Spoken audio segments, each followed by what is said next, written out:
Hello and welcome everyone to FCI Live 2026 series. This is our final day of the series if you're here live, and this is AI and the cooperative future.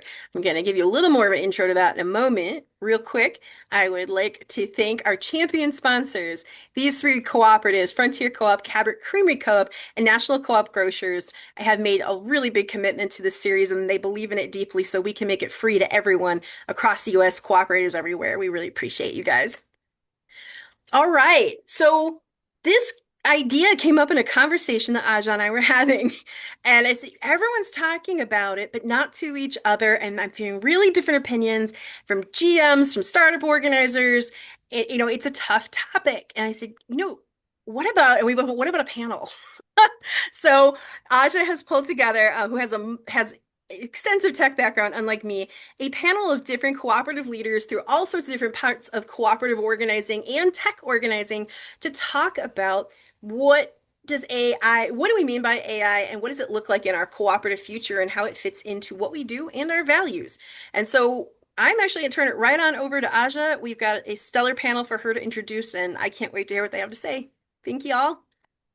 Thank you, JQ, and thanks everybody for being here today. I'm Aja Simons, and really excited to be here and launch this discussion with y'all, and also really excited about our panelists and all the wisdom and insights that they'll be sharing today, and just thoughts, really just thoughts and feelings of their own, hoping to spur that for each of you as well.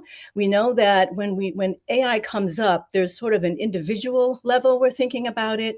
There's our co-ops and our business level we're thinking about it. There's how is it impacting our community and responsibility there and ethics. And then we're also thinking about the world and what's going to be impacted there. So there's a lot of different levels. Today, we're not going to necessarily tackle them all, but really just want, as you're listening to the panelists and the questions, maybe just sort of posing some of the questions to yourself as well, with this sort of internal exploration that you may already been having, but also, as we move through the conversation today. So I will go ahead and introduce our amazing panelists, and then myself last. So we are joined today by Alana Hines.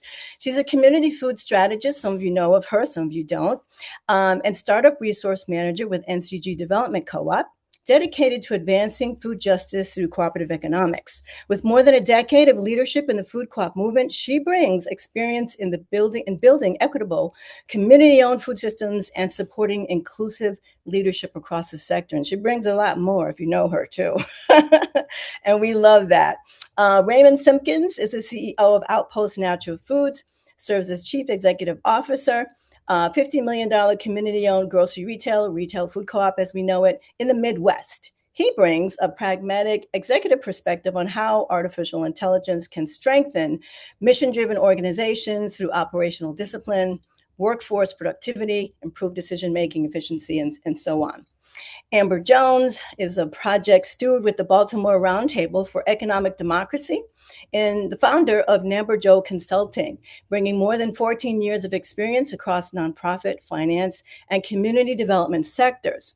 Her work centers on building regenerative, community-rooted ecosystems grounded in equity, collaboration, and shared ownership. Arda Ungun is program manager of services and special projects at Start.coop and a freelance software developer with a background in cooperative development and technology.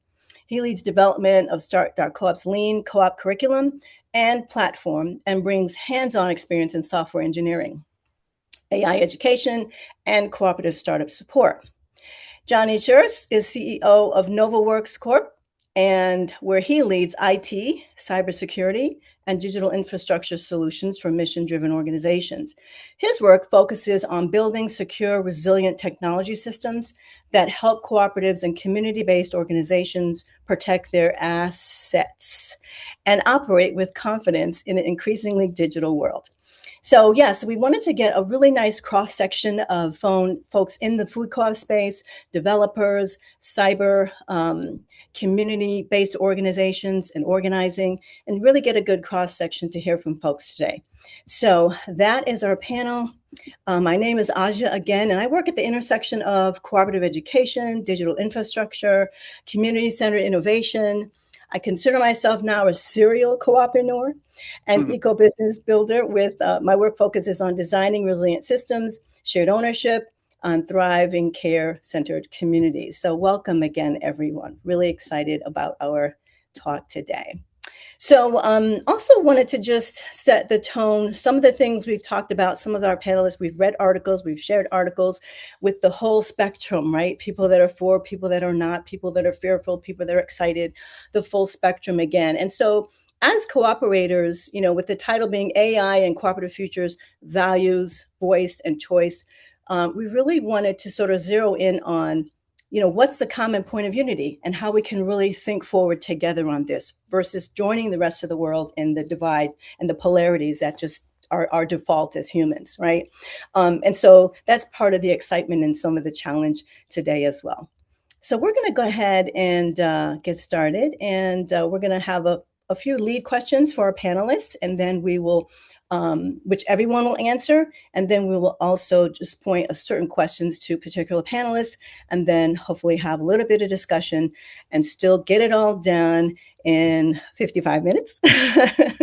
So here we go. Here we go. Saddle up, everybody. All right. So when each of you are panelists, when each of you hear the phrase artificial intelligence or AI, what reaction does it evoke for you? Curiosity, caution, excitement, concern, fear, and why? Start with you, Ray. For me, it's excitement because it leverages. To me, it helps level the playing field for smaller organizations versus larger organizations, and that's just how we've used it. And so for me, that's what it gives me the feeling of excitement. All right. Very good. Thank you. All right. Let's go to Alana. So I'm a little long-winded, spoiler alert, but when I hear AI, my reaction is it's a mix of curiosity and caution. So I'm curious about its potential. So I work with startups. So I'm curious about the potential to lower barriers for startups, especially if it's applied to areas like market research and financial modeling and operational planning, because these are areas where the expertise is pretty limited and require a lot of capital. So it has the potential to make potentially these pretty complex tools more accessible and help organizers move more clearly from vision to viability more efficiently. But at the same time, I'm a little cautious. So, food co ops are deeply rooted in community and human knowledge and relationships and lived experience that you don't get from AI. So, these are things that AI they can't replicate them, they can't duplicate them. And so there's a risk of kind of that over reliance with AI that I worry about when it comes to co-ops and really flattening that community voice. So to me, it isn't necessarily whether it belongs in the startup process, but it's really just how it's used and how we're positioning this tool so that we can move forward, making sure that it doesn't substitute the community voice and the very real relationships that we build off of, and that we're not undermining the foundation, but we're actually creating in a way that's going to make us stronger as a movement. Very good. Thank you, Alana. Let's go to Arda. What does AI Uh, invoke for you? Thank you. Um, my knee-jerk reaction, it's a new version of whenever as a tech developer, people are like, "Oh, you do code? I have this idea for an app. What if we would?" And usually the thing that I would say in the past is, you probably don't need an app for that. It could just be a Google form, right? And the new version of that is AI. It's like, oh, well, AI could do it. It's like, well, you probably don't need AI for that.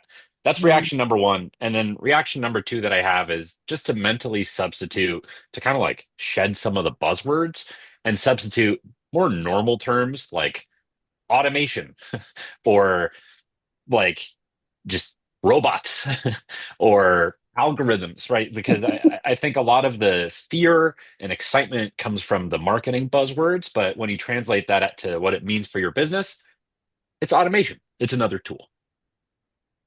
very good. Thank you, Arda. Let's go to Amber. Welcome, Amber. What does it evoke for you? I think for me, it evokes a few things.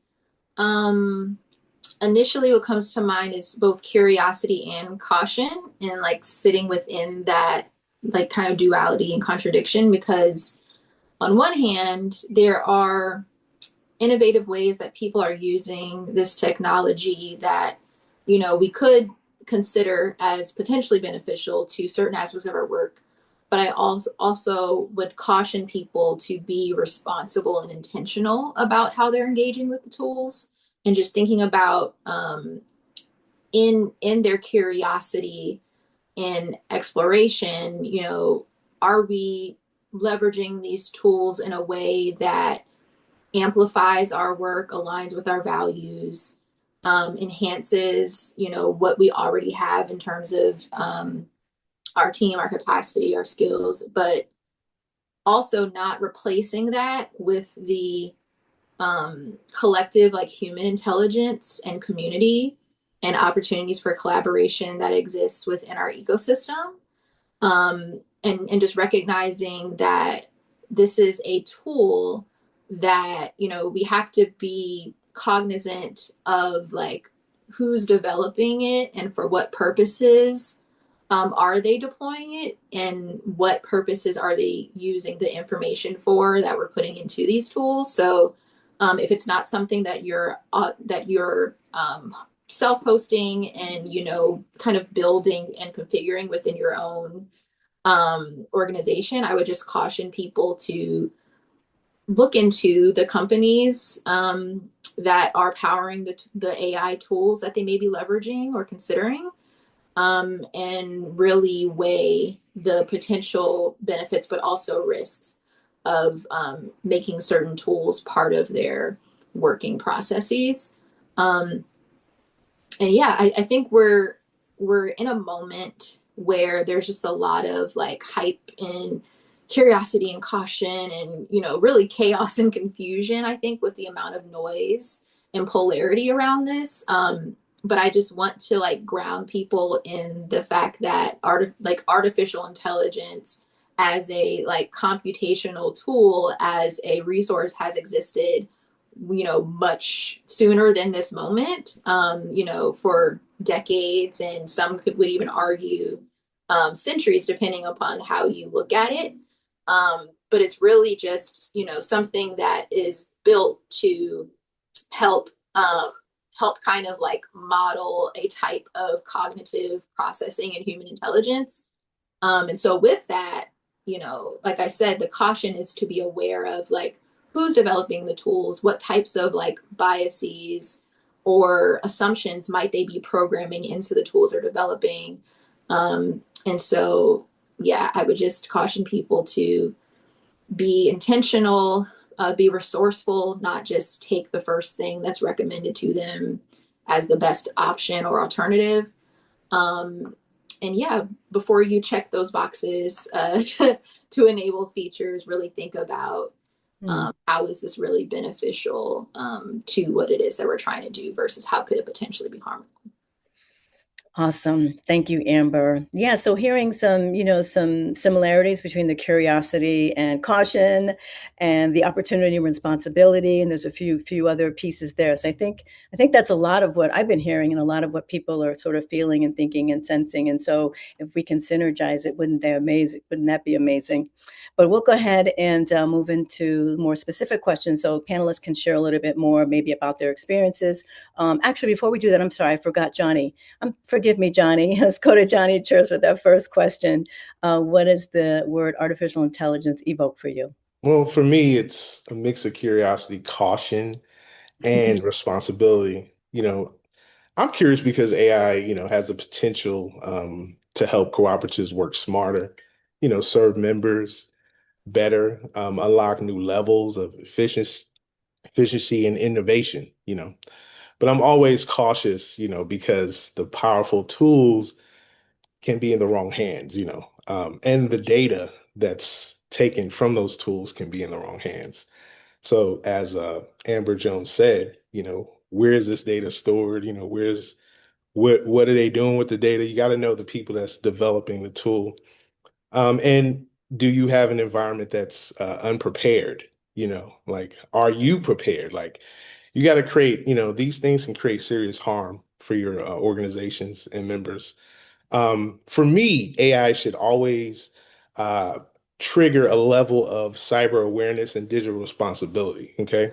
Why? Because cooperatives essentially are built on trust, shared ownership, community protection, and democratic participation. If co-op adopts, AI without understanding cybersecurity, data privacy, and governance, there's so many risks and misinformation that could be unintentionally put in its members' in its members' way of harm. Operations can be harmed, and the mission of the co-op can be put in a destructive position. So you got to be super careful. So when I hear AI, I don't just think innovation. I think readiness. I think, do we understand this tool? How can we secure the tool? Can we govern, it responsibly, and does it actually serve our people well? That's where my concept is, because for cooperatives, AI should never just be about, what's possible. It should always be about what is safe, what's ethical and what's sustainable for the collective. So that's just my thoughts.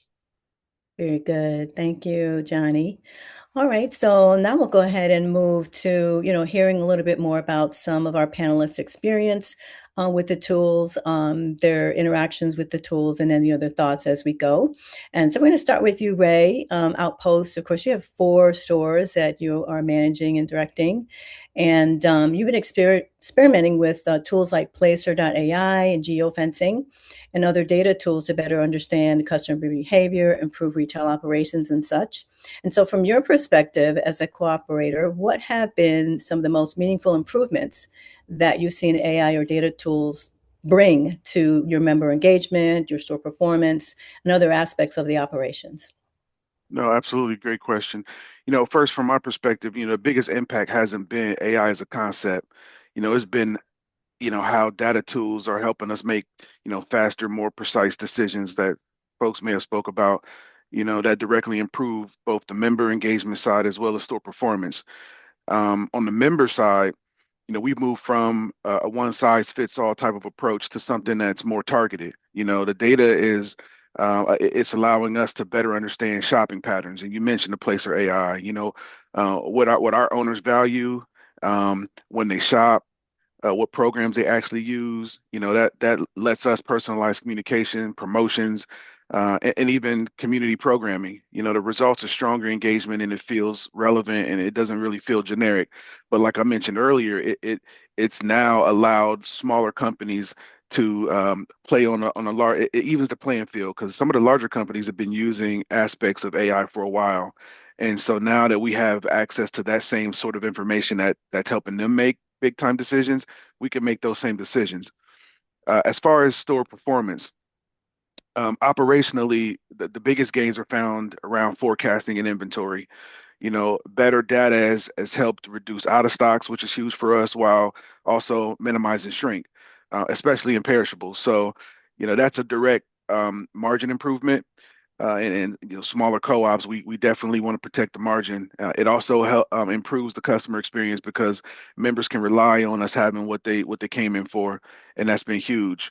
I'll be honest, the real value isn't just the tools. It's the discipline for us. A co-op can have all the data in the world, but if you don't operationalize it, and it doesn't change how your departments manage, or your department managers place orders or merchandise, or engage with the customers, then it really doesn't matter. So that's where you have to be laser focused and dig into being very specific on how you use the tools.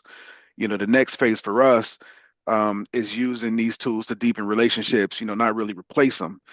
In a co-op model, human connection is the big differentiator. So AI should enhance that, in my opinion. All right, very good. I've learned about, I think, Placer maybe 3 years ago, and I was so excited about it. And then it was still that's still that sort of teetering back and forth after watching a demo to understand the technology. But what was it that was there anything that made you hesitate about using it? And was there something that propelled you to say, I'm going in. Well, once I seen what it was capable of, Mm-hmm. and I understand that we're being tracked 1,000 different ways, and Placer is focusing on your cell phone data and your location services being turned on, and that's when you're getting pinged wherever you shop. I think it was eye-opening, first of all, to see how much was being tracked and how Yeah. they've partnered with credit card services to understand what people buying, shopping patterns, and things like that. Once I seen the whole thing and I was able to see, okay, I know where they're going before they show up to Outpost, and I know where they're going after they left Outpost. I know what they're purchasing, what categories they're purchasing from other places around in competition with us. And so now we start to use that data to say, okay, I'm in. Now we know that if our meat category is low and they're shopping meat at the competitor, then we need to put some marketing dollars towards our meat department and coming up with some great promotions and stuff like that in that category, or you choose whatever category you want. But to me, that was a game changer, because now I know the shopping patterns. I don't have to talk to people. I mean, we do surveys and stuff, but you learn a lot more by just watching people, and what they do, and that tells a big picture, tells a good story. So that was eye opening for me, and when I seen that, I was all in. I was like, I need this information. Okay, got it. Thank you. All right, very good. Let's move to startup side of co-ops. So we've got the established co-op with 4 locations, right? So that's a monster, and you got a lot of data, a lot of information there to manage. And so let's go to Alana. You're working closely with emerging cooperatives and new cooperateurs entering the sector. And so, as AI becomes part of the broader business landscape, how can the cooperative ecosystem ensure we're equipping the next generation of leaders and startup co-ops with the tools and digital fluency they'll need to build strong co-ops in this new environment, So, if they decide to use it? and I'm glad you added that last part. Yeah. So, huge to me, even thinking of the definition of AI. To me, when I think of AI today, if I turn on the news, I'm hearing about ChatGPT and Claude and the robot that wouldn't stop dancing and needed 3 servers to calm them down and take them to the back. That's not all of AI. That is sensationalized AI. So when I'm thinking about AI, I mean, it's a very powerful tool. And exactly as Amber said, this isn't just something that came up in the past 2 or 3 years. This has been, I mean, we've been building technology to essentially make our lives easier in so many ways. So everything from, a motion sensor light to, cameras on your front door, things like that. So when I think of AI, it is powerful, and especially when it's in the wrong hands. But I also think about the fact that nobody's dipping their toes into anything this day in 2026. We are all a part of AI. And so, whether we're actively thinking about it or not, and we can, turn off the different instances of it. But to me, I think it's really, I mean, as it's been said before, it's an opportunity for cooperatives, not just a responsibility. And I think it's important that we really approach it as like a digital fluency. So instead of, this person knows this and this person knows this and kind of the misgivings of it, and really approaching that digital fluency as a shared infrastructure. It's what we're taking on as a movement, and we're also deciding how we're going to use it. So you have the digital natives. Me as an elder millennial, I was not the digital native. I remember when we got the internet in the house and the dial up, and if someone was on the phone, you didn't get to get on the internet. And now we have people that don't know life without that. So I think that, as we're coming through, I think it's more for the cooperative movement to teach the responsibility of it and to teach how it's used, how it's not used. We're not using it to exploit. We're using it to capture. We're using it to genuinely to serve. So, and not serve in this way of creating an addiction or creating this feeling of you have to go in and you have nowhere else to go. But instead, we want to make sure that we have the right tools that you need, especially when it comes to things like startup organizing. It's a difficult task to do this work anyway. So to me, AI is also, it's listening, but it's listening intentionally. I don't want to know everything you're talking about, but I want to know the tools that I need to be building. I want to know the conversations that I need to be having. So, to me, AI isn't this super invasive structure. It's really just the cooperation within this cooperative context. So I'm thinking, a younger generation may come up and say, yes, I've created this reporting system and I've created this business concept, very AI. And then, you have someone from an older generation that maybe just isn't as well defined in AI, but they're bringing that still lived experience. So, for anyone that has used ChatGPT or Claude, you get something and when you read it, you're like, this doesn't really get it. You still have to incorporate the feeling in it. You still have to incorporate the human, the community in it. So to me, that's where I see that it comes together in the organizing. I can create every business concept and everything, but I still need to be on the ground. I still need to be out talking to my partners. I still need to be figuring out what the community wants. So to me, the goal is genuinely a digital fluency within the community, cross-generationally, so that we know how to use these tools collectively, use them for the good, which happens a lot, but it also doesn't happen a lot. So, and while I continue to really support, we have to be sure we're not replacing that community voice. So we can depend on it, but only to a certain point. After that, we've got to just kind of pack it up. We've got to close all the AI up and we've got to go. And I mean, we saw what happened during COVID when we were isolated and we're only talking through technology. We still, no matter the generation, the age, what step you are, what stage you're in the process, at a certain point, there's still, and we say it even in the DC today, there's still that living room conversation. There's still that coffee shop conversation. We're not talking about everybody bring your computer. We're talking about everybody grab a bite. We're going to break bread and we're going to have genuine conversation. So when I think of how it all goes together, I think of the digital fluency, but also still not losing that community conversation. All right. Very good. Thank you. So let's go to Amber, and just listening to some of what Alana shared, but also in some of our initial discussions, you raised questions about how much we should rely on AI versus collective intelligence. The cooperative model being built on democratic participation and how we decide where technology should assist in decision making. So Alana's sort of touching on that now, right? It's a human eyeballs, eye to eye, what is it and how do we balance that? And so where human collaboration should remain, and then also integrate, if you can, in your thoughts, how we stay culturally relevant as well in the spaces you're working in. Sure. So one of the things that I neglected to mention during the first question, and I don't think it was mentioned in the introduction, I'm a part of a startup co-op called Ecosystem Awareness Solutions for Everyone, or EASE. And we were formed around the idea of utilizing a cooperative model to promote and create like mechanisms and tools for community to own its data and to have like sovereignty over the narrative that it tells about itself, and how it uses that narrative to shape its work and to explore opportunities for collaboration or advocacy.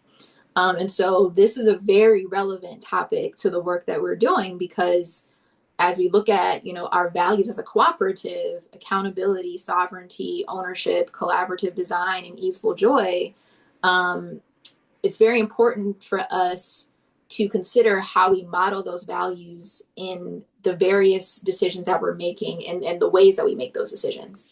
And so one of the conversations that actually came up around the same time that LA reached out to me about this panel was, what level of AI utilization is appropriate given the work that we're doing?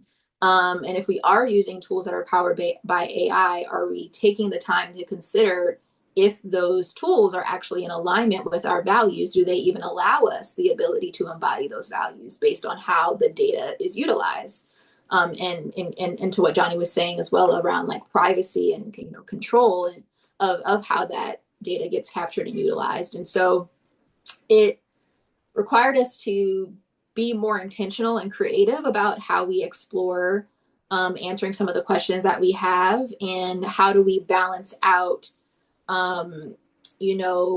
what the moment is asking for us in terms of like some of the work that we're bringing forth, but also not leaning into a culture of urgency, like a false culture of urgency that is based on arbitrary deadlines and pressure that we place on ourselves.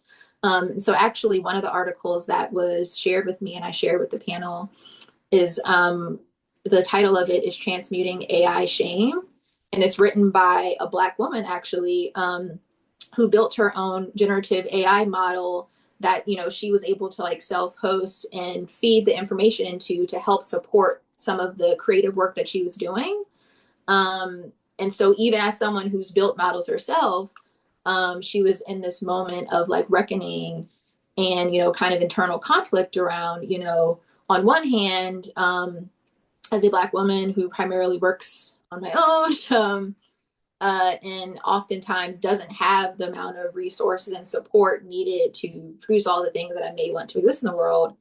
At the same time, does the way that I'm currently utilizing these tools align with my values? Have I kind of just, fallen into it because it was convenient and because I was succumbing to social pressure and, arbitrary deadlines and, things that I was placing on myself. And so I really encourage folks, if you have not come across that article, it's actually an article and a podcast episode. So it's available in multiple formats. But just to have a moment in any decision that you're making around the tools you're utilizing and and how you're structuring and moving forward your work before you jump into like trying to find a solution or trying to execute. Take the moment to ask yourself, like, what is the problem that we're trying to solve? Is it a real problem or is it an artificial problem, right? And then from there, what are the criteria that matter most to us in how we generate a solution for this problem? And again, these are things that you can ask yourself, and I encourage you to ask yourself as a team, as a co-op, as a collective, rather than utilizing, an artificial intelligence model to do that for you, because the insights and the considerations and the nuances of how you may answer those questions and how you may think about and consider them are very much driven by your experience and your intelligence and what you're observing in the work and in the community. So taking that little bit of time to pause to ask yourself those questions and then start to think about solutions. One of the things that we put together was an actual evaluation tool that's based on our cooperative values. And so now we can use that tool to assess different things that we may explore to do our work, or different partnerships that we may consider, or different clients that we may take on. So I just really encourage folks, nothing, including AI, can take away the necessity to make that time to have those more meaningful conversations. And especially if the nature of your work requires a high level of creativity and thought and consideration and community building, those aspects of your work, it's really important that you're taking the time to have those conversations amongst each other and do that collective sense making as human beings. But if there are aspects of your work where it is very much numbers driven, data driven, and AI could make it more efficient for you to get the information you need, you still need to take the time to evaluate it and assess it and make sure that it makes sense. But those types of tasks, AI assistants could potentially be helpful or even more accurate in catching certain things. But when it comes to I would say like more creative aspects of your work and aspects where it's really important that what you're doing resonates on a human level.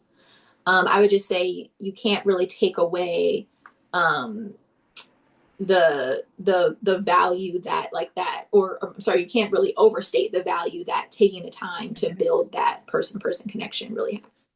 All right, very good. Well said, Amber. So I have a couple of the direct questions for Johnny and Arda, but before we do that, I'd love to sort of open that up, some of what Amber is sharing to the rest of the panel, and see how other folks are thinking about that balance of integrating our values into what we're designing, what we're creating, or what we're utilizing already. And also, I would invite people that are our guests to think about that as well. And if you're able to put anything in the chat, what are some of the most important values to you, whether they're cooperative values or principles or any other core values that you're thinking about, or that you think are really critical in terms of the work that we're doing. And if we decide to engage with AI, that should be on the forefront of our mind. For example, accountability, transparency. We have policy governance that says, there's certain things are delegated to the GM, at least on the food co-op side. There are certain things that members want to know about. They want to be involved in specific decisions. And so if there's anything that you'd like to put in the chat, please do. And then any other panelists, would you like to share or respond to some of what Amber shared, or anything else you heard from other panelists so far?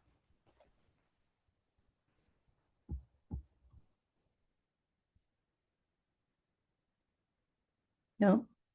It's crickets? I'll say, I feel Go like you ahead. asked a lot of questions in that. Yeah, I did. So I'm not sure Just which pick one. one. Pick But I mean, I'll anything. say, so I think that everything that you said up to this point, we have a responsibility as humans, and we have a responsibility as cooperatives as well. So, I immediately think of the board responsibility, and I also think of the GM responsibility. In much policy governance, you're talking about the treatment of staff, the treatment of consumers. So I do think of securities. And then, I think of transparency, but a lot of kind of when I'm thinking of startup work, it's not necessarily, most things are transparent because people just want to say this is hard. But there's nothing that I'm not holding back the fact that it's hard to find a funder. I'm not holding back the fact that, we're trying to build this thing, and we're trying to find an engineer that knows how to build a grocery store, not, a community playground. So a lot of that is pretty open. But also when I think of things like policy governance, when I think of things that may not be transparent, and having been on boards before, a lot of it to me is, have you been to a board meeting? So, I mean, it's things that to me are so far apart from AI. It's more than just saying, we're going to set it up and we're going to have a transcript and we're going to have Zoom and recordings. To me, that's not in it. So I think there's so much of cooperatives, the way they're structured today, when we talk about food and grocery, that is aside from AI as well, that should remain set aside from AI. So, I know for a long time being in the co-op, self-checkout was a thing. It was, and maybe it's still a huge topic of conversation where people are like, oh my gosh, computers are taking over our grocery stores. Not so much, because when you enter in other equations like neurodivergence, and just, let's not walk into a store every time and all of a sudden everybody's talking to you. So I think a lot of it's still that human connection that has to be set aside from what we're doing. Even when we talk about policy governance, a lot of strategic planning is people talking about what is the co-op in 15 years. That's not something that I can really plug into even an algorithm, because every community is the same. But really, no, there's genuinely no community in all of my work and all of my co-op years. No two communities are the same. So it's really not something, to me, that's not data that you're going to enter into a system, and the system's going to say, well, this is what's going to happen. We've seen market studies that miscalculate. That's worked, even once humans get into it. So I look at kind of the overall, and I think of one, I would love for just the conversation of AI to be, AI is in all of our lives. And so how do we work alongside it in a way that's working with our cooperative values? So I know I saw like in the chat something about the amount of like water that it uses. And yes, that became a thing with Chat GPT. AI was existing before Chat GPT. Not to say that, it's not the terrible land usage before, but I think that really when we're talking about how AI is existing in our cooperatives, it's already there. So when we're talking about how is Ray capturing sales and really tuning into what is your community engagement, once he has those numbers, Ray's still out on the floor talking to his customers. Once we have this data, we're still out. So I think, really kind of looking at when we're talking of AI in our communities, there's no way that you can, don't want to go to a community meeting where I'm talking to a robot. I hope that that's never the case, especially not for groceries, as robotic as groceries can be. But at the same time, a digital tag so that instead of paying a person and taking a day for sales tags to be changed over, I'm putting it into a computer now. It's now happening effectively, and I'm not going to a register and saying, this isn't the price that you sold me. This isn't what's happening. So when I'm thinking of AI in our systems, I find it very distant. It's a tool that we're using, but I hope that I never see the day that an organizer isn't saying, I went down to the library and hung posters, or, I need to go get somebody on the phone so that I can talk to them. So I'm hoping, even as we're having this conversation, there's still a very good digital divide between what we're using as a tool and what we're also just saying, that's not for us as a cooperative community.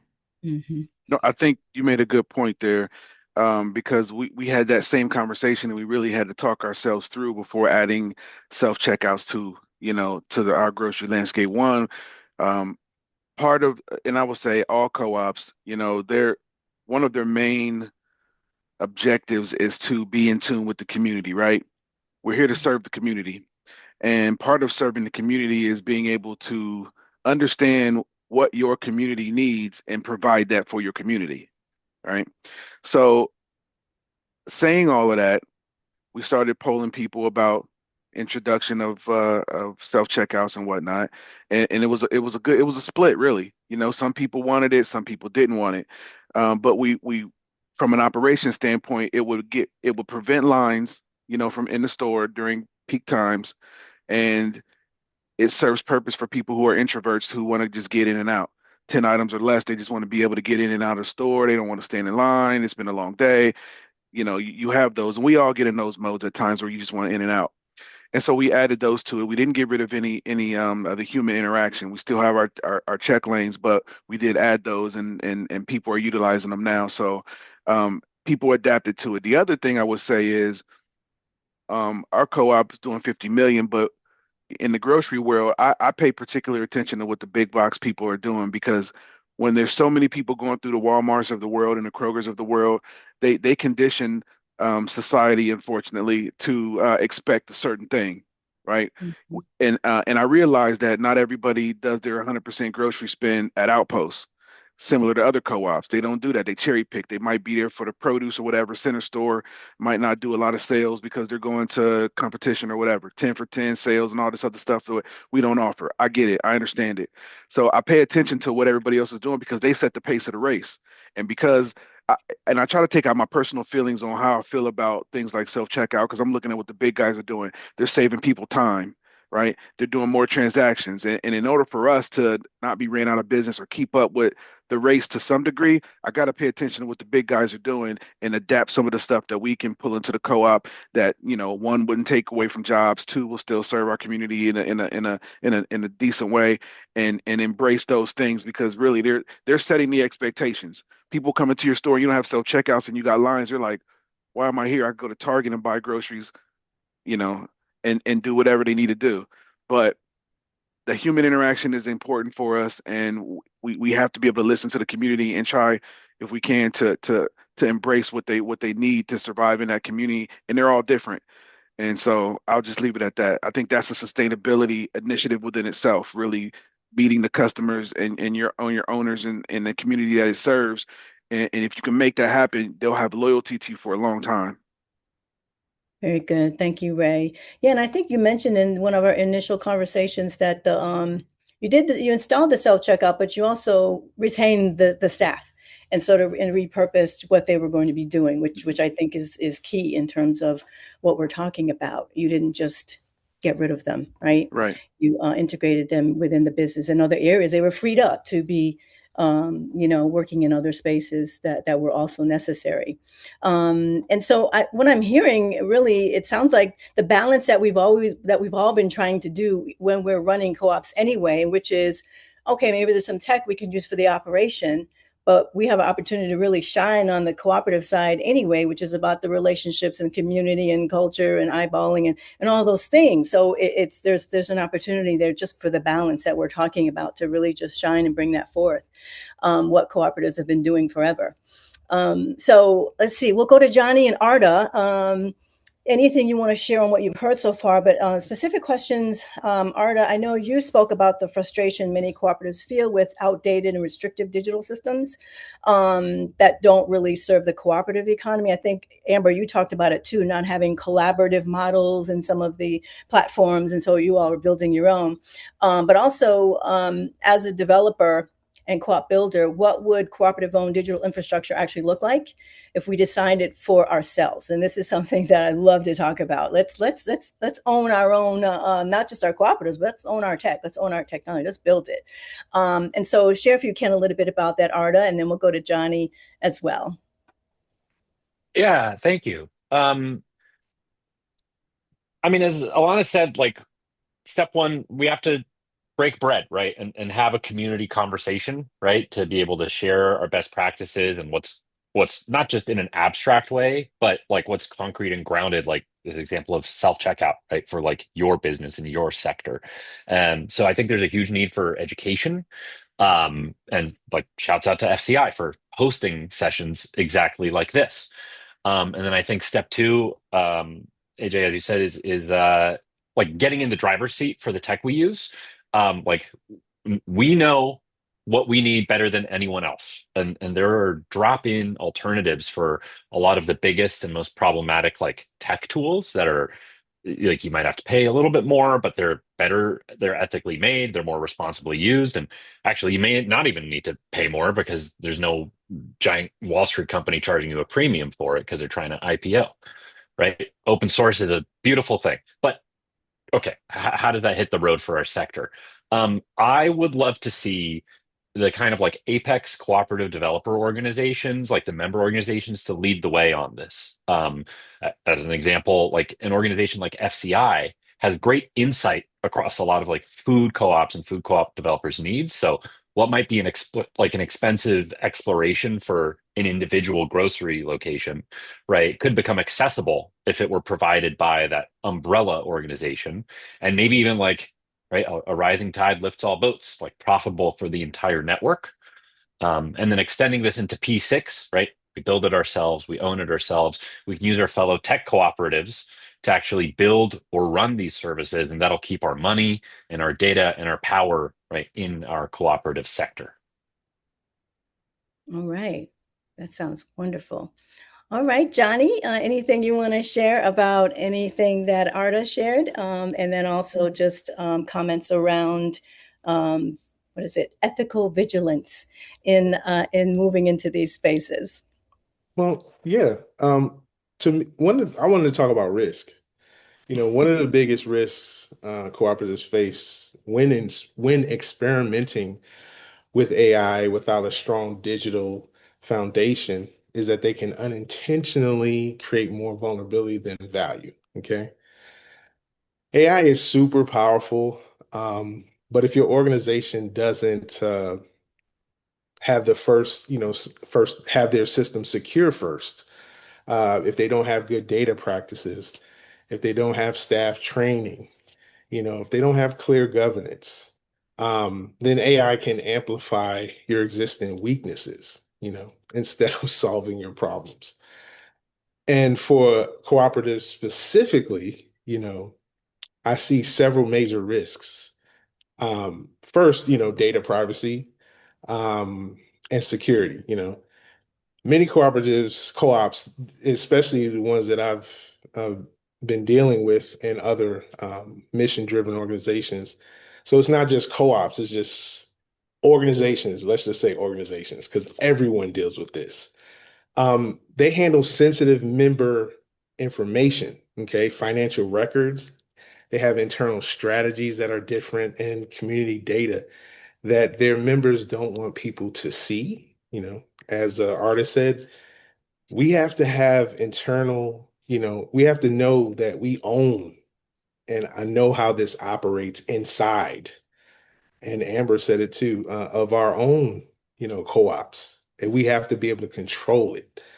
So, you know, with that being said, we'd have to know who owns it and how can it be exposed, uh, and how their members can be exposed. So that's risk. That's major risk there.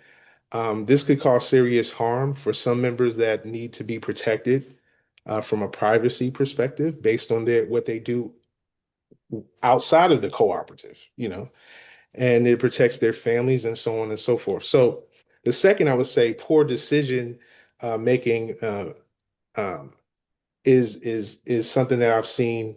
AI can sound confident even when it's wrong. Right? So like if you do that prompt and it creates something, it may look good, but if it Mhm. doesn't work, then it just doesn't work.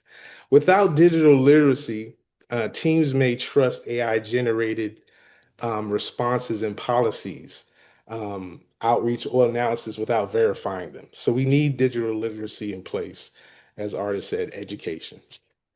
And then we want to make sure that it can lead.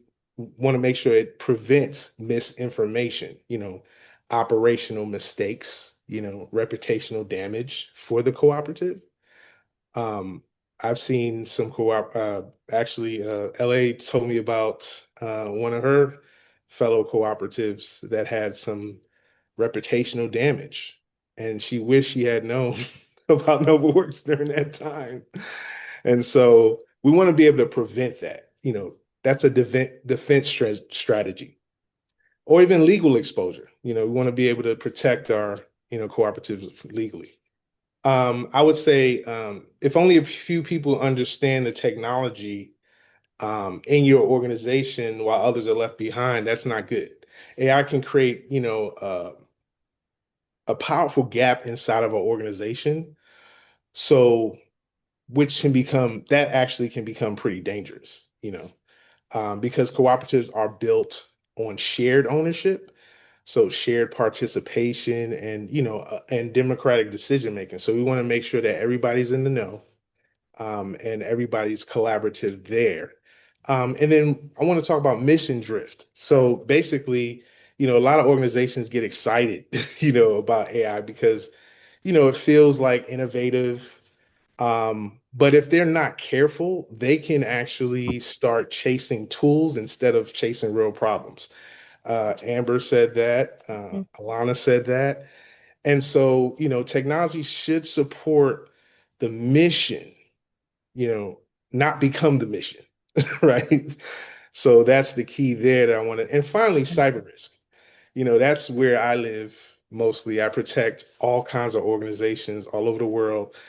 But the moment you begin integrating AI tools in your workflows, you're expanding your digital attack surface. So if your systems are not secure, if your people are not trained, and if your infrastructure is weak, you are inviting unnecessary risk into your environment. So Right. my view is simple. Before cooperative acts, how do we use AI?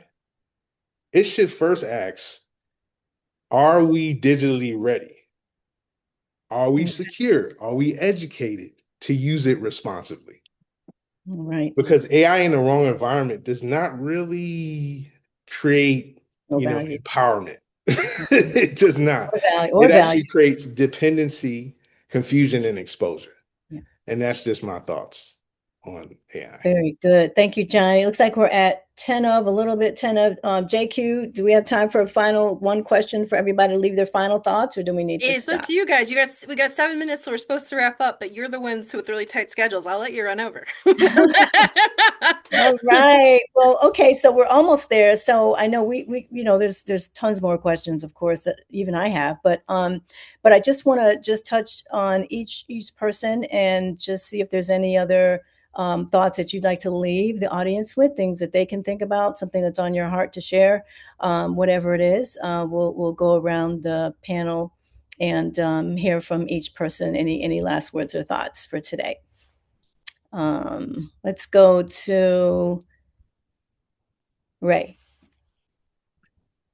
Hi, all great discussion today. I think based on the article that I glanced at, shout out to Shayla for putting that out there. There's a lot more that we could be discussing and talking through, right? I want everybody to do their due diligence on AI, again, like Johnny mentioned, making sure that you're um, responsible, there's training, is your infrastructure able to handle, what you're bringing in? But overall, I feel like this was a great discussion. And we could actually go another hour talking, just talking Very through some good. things, because it's here. I don't think it's going anywhere. And before it was made available for us to use, Google itself was AI and Siri and a bunch of other things that it's been here already, right? And we've already got accustomed to it to a certain degree. And so I'll just leave it at that. But I appreciate the invite. I appreciate the floor to be able to share how we're using it. And I wish all of you the best in however capacity you decide to use AI. Thank you, Ray. Appreciate You're you. welcome. All right, Alana, So any I'll be last honest, I feel like Johnny dropped the mic on all the things.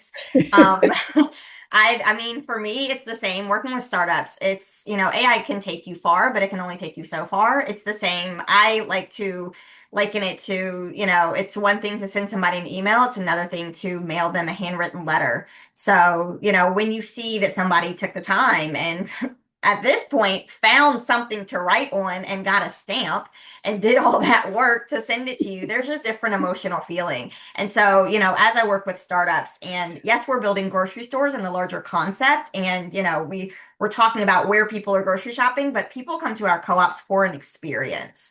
And, if you think about it, every company thinks of that. McDonald's doesn't want you to go in and have a 20-minute conversation about your day, but your co-op is that space where you're going in. And I'll tell you, coming from my co-op, people were there literally all day long. They were waiting at the door when we opened and they were there when we closed, and that's what you build. AI cannot do that. So, you can insert it in different things. It can look at your data and it can streamline and send you an email, but AI is not going to be the one to do everything that people are building in our co-op world. So, absolutely, I support it. But I think it, as with anything, it can be terrible if you use it wrong, but if you use it responsibly, it can be such a powerful tool, but you can never ever replace a human in this work.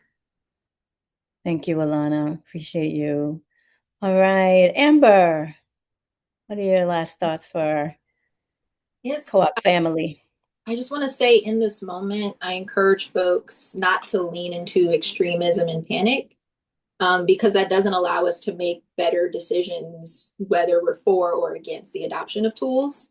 Um, but instead, figuring out how we can have more generative conversations about these things, how we can not just consider our values when we're talking about AI or looking at just these particular tools, but all the various decisions that we're making and the ways that our actions may contradict our values in other areas.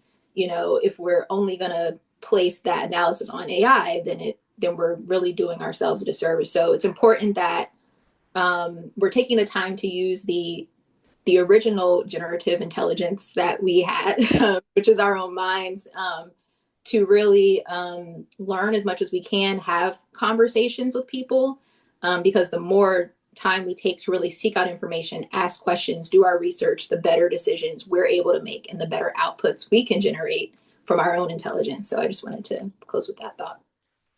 Thank you, Amber. And Arda.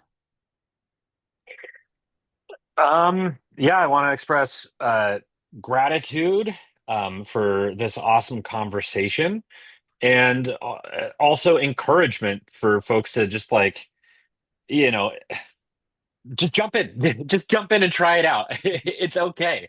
And keep exploring. Like the more you gain experience with it, the less you'll be afraid of it. Like, man, half the AI stuff out there is garbage. Like, get that experience and try it out at your organization and begin having those conversations of like, do we think this is good? Do we think it's bad? Do we think it's worth it? And then you can dig into the nuance with your community of, oh, we like these parts. What if we replace them with this better version of, actually, that goes against who we are as a group. Just dive in and make it happen. Good luck. Thank you, Arda. Johnny, any of your last thoughts? Yeah, Like I would say, Alana said, you said a yeah. mouthful. Go on in. Any Well, I just last? want to thank FCI and Digico and all of you here that's on the panel. You guys are phenomenal to me. I learned a lot myself especially with Ray and Amber and Alana and Arda. He's the coder, and I have coders. I'm a coder too. So it's good to always be in great company. I would say to the organizations though, if you're diving into AI, go ahead and set up a committee of responsible members. And then in that committee, have them report, to the whole organization, what the needs are, based on surveys or however you're getting your information. And then you can organize and say, okay, let's use this tool, let's use that tool. The committee helps build requirements documents for your team that you get to come integrate. So whether it's NovaWorks or Digico or Artist team or whoever it is, and even Amber, all of that is great, but you got to know what you need based on your bylaws of your organization, your values. And once you get there, then you got to test. So it's about testing and building your ecosystem. Think of it as an ecosystem. Okay. You want to live and breathe in your ecosystem and protect, yourselves. So being as knowledgeable as your cyber team is cool. Educate yourself, take courses. It's not just about leaning on the experts. You have to know too. So that's what I would leave you guys with, and I really appreciate the opportunity to share. I am here to protect. That's my gift, and I really appreciate FCI for having me. Thank you. Thank you, Johnny. All right, that was amazing. Thank you to all the panelists for your continued work and wishing you continued success. And thank you to FCI for your continued work and wishing you continued success. And of course, our co-op family that came today, thank you for being brave and courageous and interested and curious and all the things to be here and share this moment with us. This moment will never happen again. This is a first, and that's it. It will never happen again. So it's special. And so I'm definitely going to take it with me, take it to heart, and also appreciate the opportunity to be here and be in this space with all of you. We titled this Value, Voice, and Choice, Thinking Forward Together. And so hopefully we've started some of that today, and we'd love to continue these conversations.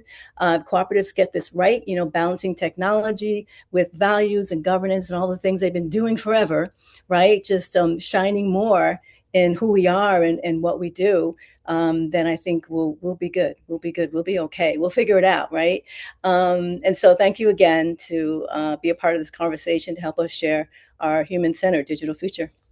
Thanks, JQ. Turn it back over to you. Thank you, everyone, for making the time, and a special thank you to Aja for bringing together all these amazing minds and different perspectives to share with us today. And as was said in the comments, we didn't even get to the Q&A, and clearly there needs to be a part two. So at some point, we're going to need to continue this conversation because people clearly want to have more of it. Thank you all so much.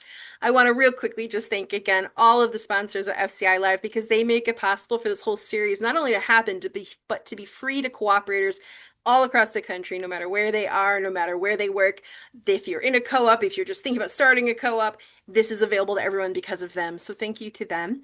And we have one session left in FCI Live 2026, and it's a really good one. Effective Board GM Relationships with Sam McCormick and Leah Campanelli from Asbet Co-op Market. They opened their startup food co-op just a couple years ago, and they're going to talk about the really interesting, sometimes rocky, sometimes amazing road to building a relationship as a board that has never run an open store before and a GM who is brand new to that co-op on this adventure together that is really different from the experience of an established co-op with an established board.